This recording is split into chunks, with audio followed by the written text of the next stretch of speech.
Las voces que harán noticia. Pauta de análisis.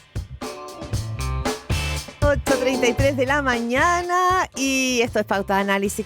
Constanza Santamaría desde la frontera Colombia-Venezuela y en Cúcuta intentando entrar. Tenemos ya nuestros panelistas instalados acá, Víctor Maldonado y Hugo Herrera, para analizar. Lo estoy viendo.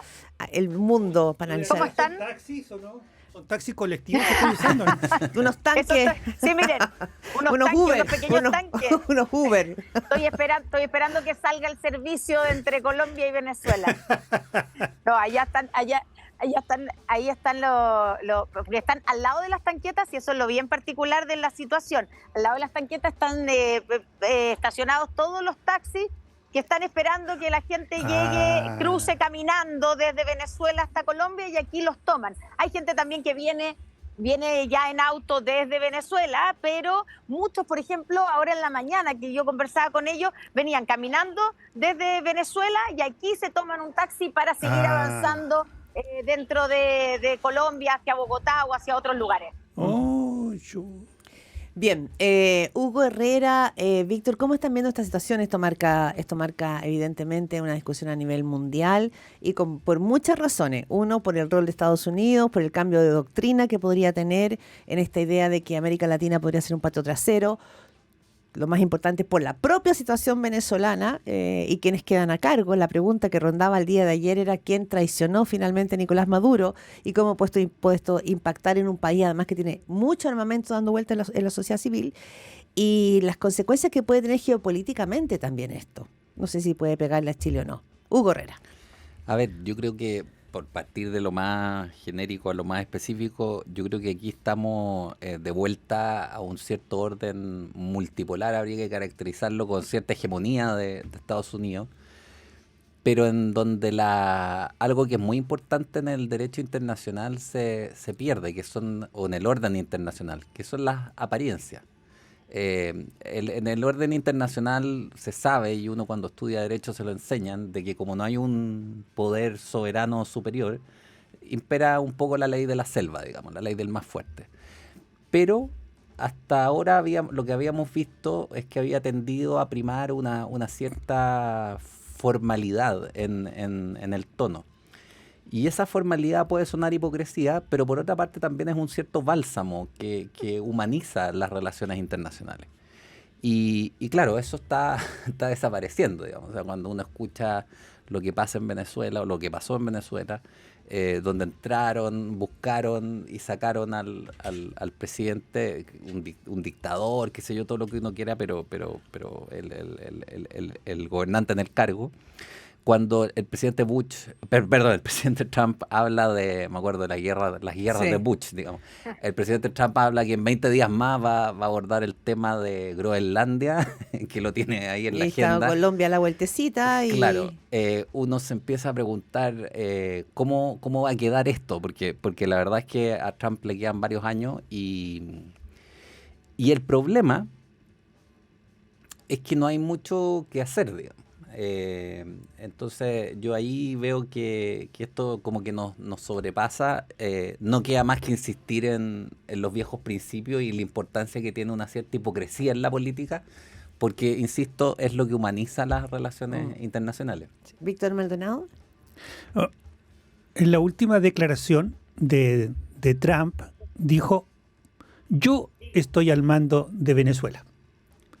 Y estableció un equipo de 4 personas de alta confianza para la relación con el régimen. Entonces la pregunta no es quién traicionó a Maduro, sino parece ser quién no lo traicionó, porque esto es un acuerdo en que la estabilidad en Venezuela es importante para sacar el petróleo y la estabilidad la da el régimen actual. Entonces los que pueden salir perdiendo y quedando como mirando a la carnicería como el gato son los demócratas de Venezuela, porque nadie lo está considerando para nada. De hecho, lo están descalificando. Entonces, la situación venezolana queda como una tierra de nadie en la que se sabe para dónde van los negocios, que son para ahora, y no se sabe para cuándo llega la democracia, que es para después. Entonces, esto es gravísimo. El problema no es nunca sacar una dictadura.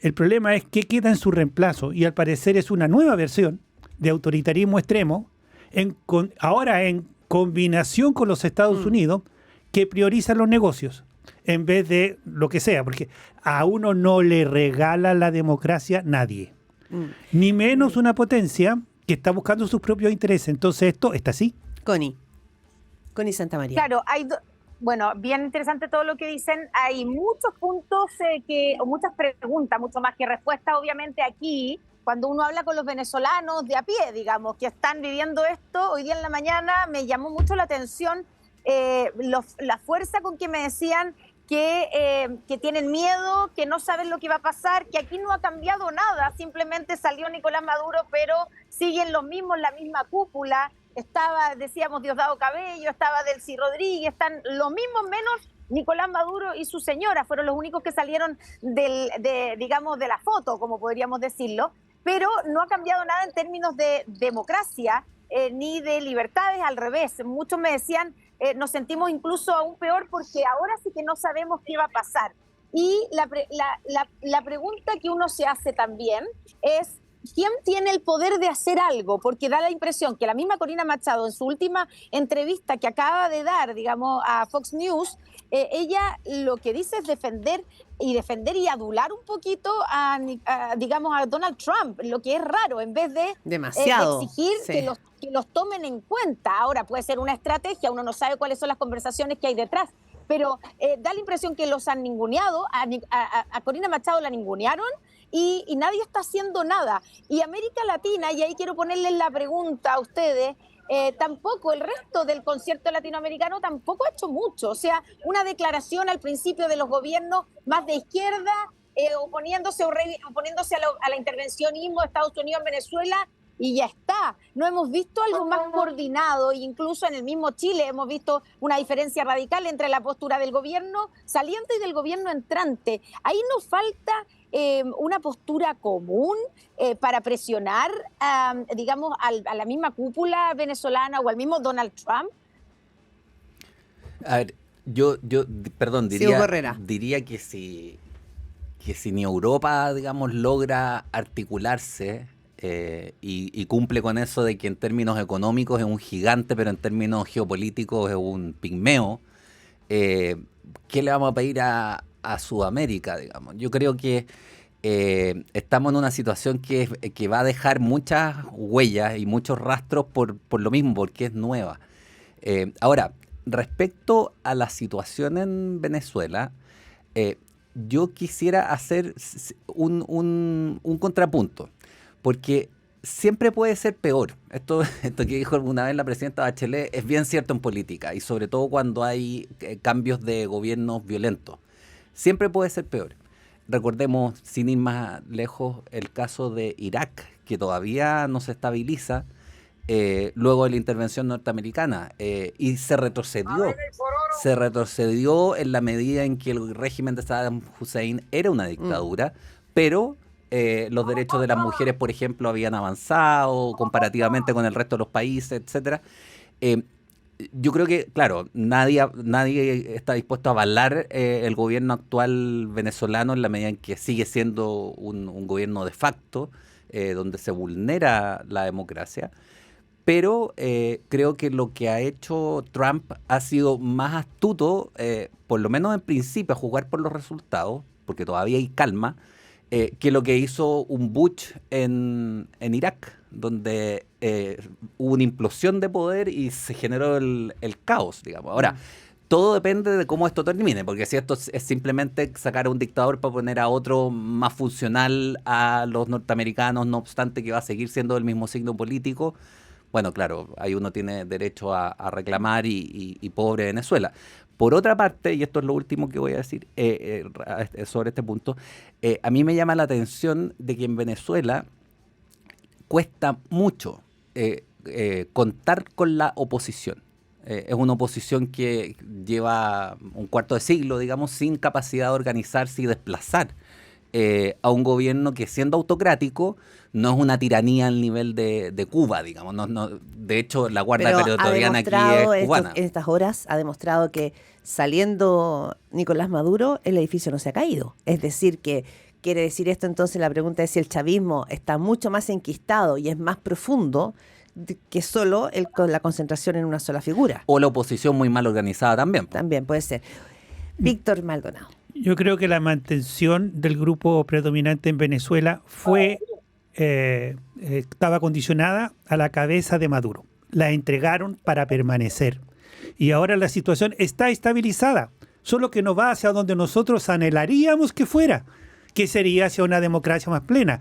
No se ha movido nada. Tú no puedes entrar a un país, derrotar su guardia cubana, que ni siquiera es la local, nadie se mueve, te sacan al presidente, eso no existe. Existe la entrega del presidente, con 80 muertos. Eso fue lo que pasó. Se estabilizó. Pero el problema está en el resto del mundo, porque estamos en manos de un presidente que toma decisiones improvisando o sin una lógica que uno le entienda. Entonces, no sabemos lo que va a pasar en Venezuela, nada. Pero no sabemos lo que va a pasar en el resto. Y hasta donde ponga los ojos Trump. Pero claro, Ya nosotros a lo mejor que le decimos, no, interesa. menos mal que nosotros estamos al final del continente. Sí, puede ser. Pero no sabemos hasta dónde puede llegar la arbitrariedad. Si hay algo que tiene que hacer Chile, es apostar a las reglas de normalidad internacionales, al derecho, porque eso es permanente. Ya, ahí hay un punto que me gustaría tomar, Connie, si aterrizamos brevemente un poco el tema aquí, porque no creo que haya que ser tan autorreferente, porque lo que está pasando en el planeta es más importante que Chile, pero han habido diferencias sutiles entre lo que ha planteado Gabriel Boric, presidente en ejercicio, y José Antonio Kast, presidente electo, respecto de lo que ha pasado en Venezuela. Gabriel Boric se unió a otros países en una declaración muy dura respecto de que había que buscar vías pacíficas y no el método Donald Trump. Y por otra parte, José Antonio Kast, más bien, ¿no es cierto?, ha hecho un guiño y ha hecho el punto respecto de la alivio y la alegría de que saquen a Maduro de Venezuela. Entonces, es importante este punto, puede ser una sutileza, pero es desde dónde entonces se va a parar la política internacional de Chile en este cambio geopolítico que pareciera estar marcando el rumbo en el caso de Venezuela. ¿Lo ven así? Hugo, ahí se van turnando para qué. Yo veo sobre todo un atarantamiento ¿De quién? de todos los agentes políticos en Chile, digamos. O sea, lo que hubiera correspondido, me parece, en mi modesto entender, es haber hablado antes los distintos sectores y luego sacar un pronunciamiento. O sea, Kast y Boric deberían haberse puesto de acuerdo. Probablemente, o sea, hubiera sido lo más correcto, porque coincido con Víctor en que aquí lo único que nos defiende es el derecho. Lo único que podemos invocar que no sea el capricho y la moralización norteamericana de las relaciones internacionales Pero es el derecho.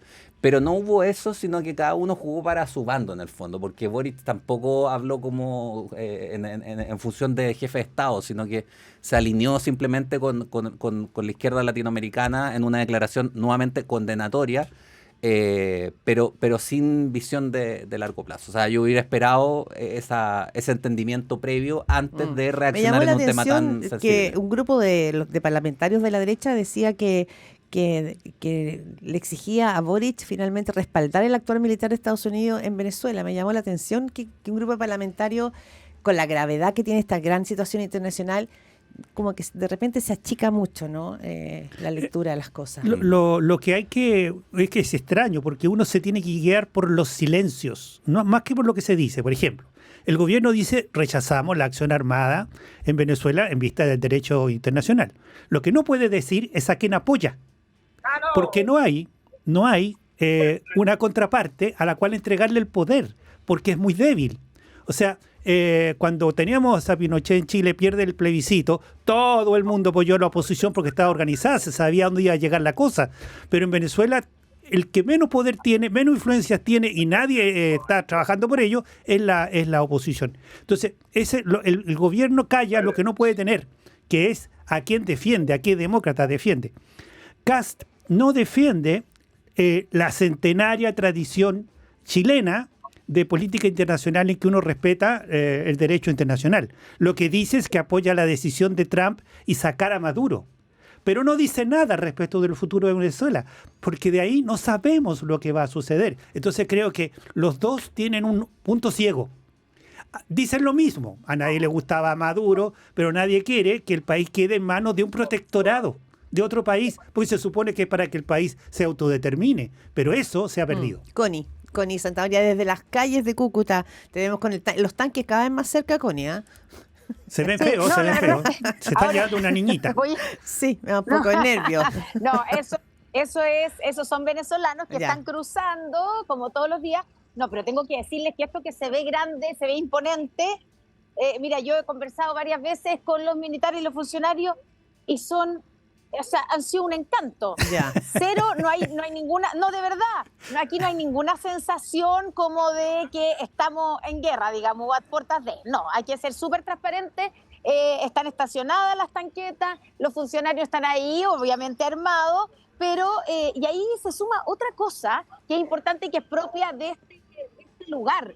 Y es que yo les preguntaba por qué han reforzado la frontera. Por supuesto que hay un temor que exista un éxodo masivo de venezolanos una vez que, por ejemplo, se consolide la situación que ustedes están describiendo y que digamos, no cambie nada y se cambie un dictador por otra y quede aquí la misma situación y que se produzca un éxodo de venezolanos nuevamente como ocurrió en el año 2019 hacia Colombia. Pero sobre todo, el reforzamiento de la frontera tiene que ver con el temor que hay aquí en Colombia de que la guerrilla, de que el ELN, de que las disidencias de las FARC que operan en la frontera con Venezuela, en la parte más selvática, donde es más densa la selva, aquí al ladito, y que han sido protegidos de Nicolás Maduro, ahora que no está Nicolás Maduro, decidan volver a Colombia. Ese es uno de los principales temores de este país. Ahí uno se da cuenta, claro, que existen otras complejidades que tienen que ver con los procesos y los dramas y las tragedias que han vivido aquí mismo en ambos países. De hecho, hay una parte de la frontera cerca de aquí que está manejada por la guerrilla y que tienen pasos irregulares de un lado hacia otro y que están manejados por la guerrilla y a ellos hay que pagarles. Así funciona.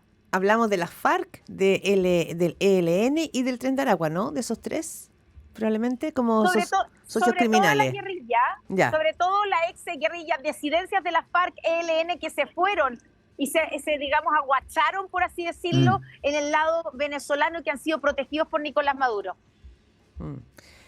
Bueno, esto tendrá que empezar, digamos, a decantar en algún minuto. Muchos decían, Connie, y imagino que ya también se está viendo así, que la operación militar de Donald Trump fue quirúrgica perfecta, pero que el plan político solo ha dejado una estela de preguntas y de grandes interrogantes, y que todo pareciera ser de que aquí hubo un acuerdo, muy probablemente, no lo estoy diciendo, asegurando, pero por lo menos la sospecha de que hubo un acuerdo con los hermanos Rodríguez y que Delcy Rodríguez probablemente está allí porque hubo algún acuerdo. Normalmente dicen que cuando hay un crimen, la policía lo primero que busca es quién se benefició de la muerte de esa persona. Y aquí hay que ver quién se benefició de la salida de Maduro. Sí, yo creo que ahí hay que reconocer una cosa, Sí. que Trump es bueno para pegarle a la piñata, digamos. O sea, es bueno para generar escándalos. Sí. Y operar en paralelo. O sea, yo creo que nadie sabe bien qué es lo que está pasando por este doble juego que él tiene, digamos. Y nadie sabe qué va a pasar en Groenlandia en el próximo capítulo. Y apoya mucho una operación perfecta el que no haya defensa. Claro. Porque no se ha sabido nada de la defensa, nada. ¿Cuándo fue la voz de alerta? Entraron y salieron, estuvieron 2 horas. Los comandos norteamericanos mataron lo que quisieron y se fueron, cubanos. sellaron al dictador. Esto no pasa en una dictadura seria. O sea, ni siquiera es dictadura, obviamente, pero seria, fue entregado. Esto es una entrega con cinta, envuelto. Claro, o sea, algo por ponerlo así, en política real, por decirlo de alguna manera, algo de razón llevan los norteamericanos en el modo en que intervinieron, porque ni la oposición, en este caso, lo que estamos llegando a conclusión, ni la oposición ni el gobierno operaron seriamente. O sea, no. Y puede que llegue a ser razón lo que dice el Miami Herald, que las conversaciones con Daisy Partieron en octubre del año pasado. hace meses. O sea, esto fue una operación conjunta. más que contra. Sí, nadie reparó en eso. El artículo que publicó el Miami Herald en octubre del año pasado, que mostraba justamente de los temas más interesantes, cuando yo lo leí recién ayer, toda la información que viene como un miembro de la familia real de Catarí, finalmente era el nexo, y por qué se opta finalmente por los hermanos Rodríguez, justamente porque ellos podrían otorgarle a Estados Unidos la administración de una transición con mayor cantidad de hombros y peso que María Corina Machado. Terrible. Sí. Oye, sí. de hecho, bueno, no sé si nos queda algo de tiempo, pero lo que decían es muy cierto acá. Uno de los análisis que se hace es que aquí no se disparó ningún tiro, nadie defendió a Maduro. El ejército, que supuestamente estaba completamente apoyando de manera incondicional a Nicolás Maduro, donde estaba, porque no pasó nada. Solo ayer en la noche hubo estas ráfagas de disparo que se escucharon y que cerca del Palacio de Miraflores, que había unos drones sobrevolando la zona central, ¿cierto?, de Caracas, y que generaron estos disparos por parte de, al parecer, la Guardia Nacional Bolivariana y también la policía, y esto terminó con una gran confusión. Esto ha sido lo más cercano a, digamos, una reacción. Tampoco se sabe quién estaba sobrevolando los drones, pero nunca ha habido ni un disparo en contra, o eso es lo que se sabe, por lo menos, al ver lo vamos a saber después, pero no ha habido una defensa por parte de los propios venezolanos y del ejército. Y nadie le avisó a los cubanos de que había el acuerdo, entonces los que murieron fueron cubanos. 32 cubanos. Están los cubanos muy consternados y con 2 días de duelo por estos agentes de inteligencia que estaban ahí. Sobre una cosa habló María Corina Machado, lo decía Connie Santamaría, agradeció a Donald Trump la captura de Maduro, dice que va a volver pronto al país y dice que él se merecía el Premio Nobel de la Paz. Él le demostró al mundo que cumple lo que dice. Está muy vergonzoso. Tal vez lo debería haber dicho antes, digamos, y tal vez sería la presidenta en este minuto puesta por Estados Unidos. No sé. Connie Santamaría, bueno, despedimos a nuestros panelistas de hoy, Hugo Herrera, Víctor Maldonado, con un gustazo como siempre, y saludamos a nuestros auspiciadores.